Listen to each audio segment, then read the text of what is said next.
За нас изборот на председател е итекако битен и тоа е за нас чест, затоа што тој, како символ на државноста на Република Македонија, може да покренува иницијативи, да превзема активности и за прашања кои што не се од негова надлежност. И за економските политики. Тој мора да има кабинет кој што ќе биде составен од економски експерти кои што ќе му дават насоки, ако владата не води добра економска политика, да ја искритикува владата, одредени министри. Оделот на социјалната заштита. Ако има сиромаштија, ако има граѓани кои што тешко живеат, председателот на државата може да инсистира владата на Република Македонија да ја коригира својата политика, односно дел од буџетот, повеќе средства да насочи токму за социјалните трансфери. Прашањата рековме за независно новинарство. За било кои други прашања, председателот на државата може да покренува иницијативи и како може да се спроставува на владата. Замислете да имавме председател кој кажеше: доста бре луѓе со тие споменици, дај малку мислите за народот. Како друг кредибилитет ќе има председателот на државата? Зашто председателот на државата не е било кој. И затоа сметаме дека е добро да имаме председател на државата кој нема да се кара со владата, туку ќе се труди да се разрешуваат проблемите на најдобар можен начин. Председател кој што во исто време ќе го организира политичкиот диалог, вака заратени политички страни во Република Македонија и како со нож пресечена политичка сцена на кому му користи. Како се поделени политичките партии, така се поделени граѓаните. Брат со брата веќе не збори. Тоа е недозволиво. Ни се случи 24 декември 2012 година, председателот на државата нигде го немаше. А тој е должен да ги викне лидерите на политичките партии, каже: чекај, што правите вие? Ќе запалите државата. Нас доаѓа од надвор да не мират и да ни организираат средби, па идеја кај едните, идеја кај другите. Тоа е недозволиво. Тоа е задачата и на председателот на државата. Да биде активен чинител токму во политичката стабилност на државата и во исто време да води сметка за меѓународниот углед на Република Македонија. Не можеме да кажеме дека со тие работи што ни се случува, дека расте меѓународниот углед на Република Македонија. И она што е за нас најбитно. Господин Зоран Поповски не е подготвен да ја витка кичмата. Неговиот став по прашањето на името е јасен како кристал. Нити сме добили име на референдум, нити ќе го даваме името на референдум. Цивилизацијско највисоко достигнување е да вие проблем решите на суд, а не со тенкови и со калашникови. Ние проблемот со името го решивме на суд, на меѓународен суд. Тој спор го добивме и ние мора да инсистираме на меѓународната заедница да им докажеме дека цивилизацијски и да си го почитуваат оној одлуките на судот кој што тие го имаат формирано, односно дека Република Македонија е во право и дека не е во право Грција.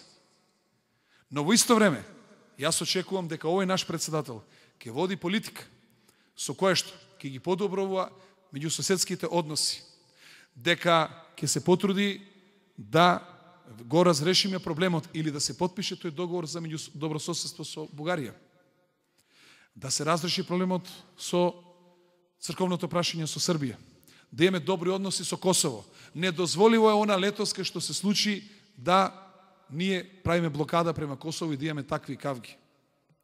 Да со Грција се подобрат односите, а да само името остане единствен изолиран проблем и да ја доведеме ситуацијата до абсурд.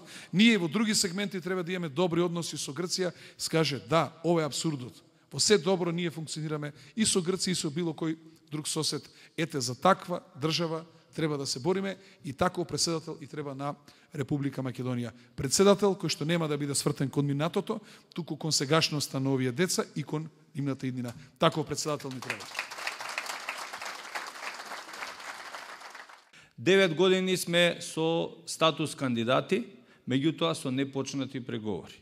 Секоја година, оној што почнува преговори, има право на одредена сума на средства од кохезионите фондови на Европската Унија. Неповратни средства кои се донираат во државата. На Македонија секоја година иследуваа по 74 милиони евра.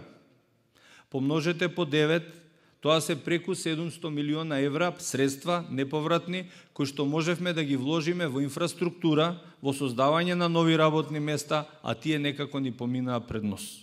Затоа, имаме економска цел, сакаме Македонија да ја направиме просперитетна држава, затоа ќе ги одглавиме процесите на европски интеграции. Како?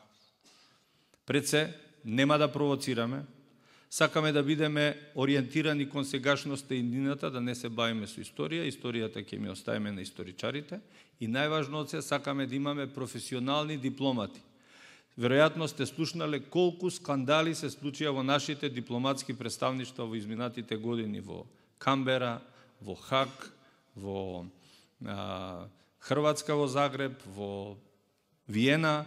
Значи, имате бројни ситуации каде што заради недоветност на дипломатскиот кадар се доведе во ситуација да се подсмеваат со достоинството на државата. Тоа веќе не смееме да го дозволиме. Клучниот проблем, како што знаете, во нашето интегрирање во Европската Унија е прашањето на името. Цврсто стојам на ставот дека нема отстапување од уставното име и нема отстапување од идентитетот на македонскиот народ и граѓаните во Република Македонија. Ама сакам да креирам нова атмосфера. Тие што пратат спорт знаат дека за некој месец во Скопје ќе дојде грчката репрезентација да игра ракомет во бараж за пласман на светско првенство. Ајде им покажеме на грците дека во Македонија може да се чувствуваат пријатно, ќе бидеме добри домакини. Ајде да видиме дали на таков домакин лак ќе можат поинаку да ни вратат. Бидете сигурни не. Дајте ние да ги отвориме тие врати на добрососедство. Дајте ние да покажеме дека медиумите не мора да сеат омраза, може да сеат позитивна енергија. Дајте да ги седнеме на иста маса новинарите, културните дејци. Тоа е тоа што на крај ќе го релативизира проблемот со името и тој ќе стане на крај илузија, ќе речеме чекајте, па ние супер функционираме, зарем сега за оваа работа ќе се расправаме. Тоа до сега за жал никој не го направил. Него седнати пееме песни револуционерни, многу сме храбри, многу сме јаки, меѓутоа тоа ги иритира луѓето. Ајде да ја покажеме добрата страна на македонецот, добрата домакинската страна на македонецот. Во однос на НАТО. Значи, студиите покажуваат дека НАТО, земјите членки на НАТО имаат 4 пати поголеми инвестиции од земјите не членки на НАТО. Сега од една страна пекаме дека немаме работни места, немаме инвестиции, а тропаме на портите на НАТО веќе со години. Таа врата мораме да отвориме. Развојот на ситуацијата во регионот, особено состојбата во Украина, ни дава шанса бргу да интервенираме како држава, тоа јас ќе го направам во името на нашата партија, и да побараме итен прием во НАТО, макар и под привремената референца. Тогаш ќе видите дека Македонија ќе тргне многу, многу побрзо напред. Во однос на проблемот со Република Бугарија и со другите соседи. Вие знаете, соседите не можете да си ги бирате. А ги гледате секој ден, дури и почесто од најблиските роднини. Имате опција да си направите ѕид или да создавате добра комуникација со нив. И Бугарија, и Србија, и Албанија, и Косово, особено Грција, имаат отворени прашања кон Македонија. Меѓутоа, за проблемот со црквата, иако е Македонија секуларна држава, председателот ќе биде медијатор, ама не преку рускиот патриарх, него ќе биде медијатор во билатералните контакти со својот колега од српска страна, за да ги мобилизираме луѓето да си го решат проблемот. Со Бугарија проблемот за добрососедство ќе го решаваме само по принципи на реципрочност. Сакате да славиме заеднички празници? Океј, добро, ама ќе не пуштите ние умелник да го славиме Јане Сандански, како што вие сакате да славите ваши дејци.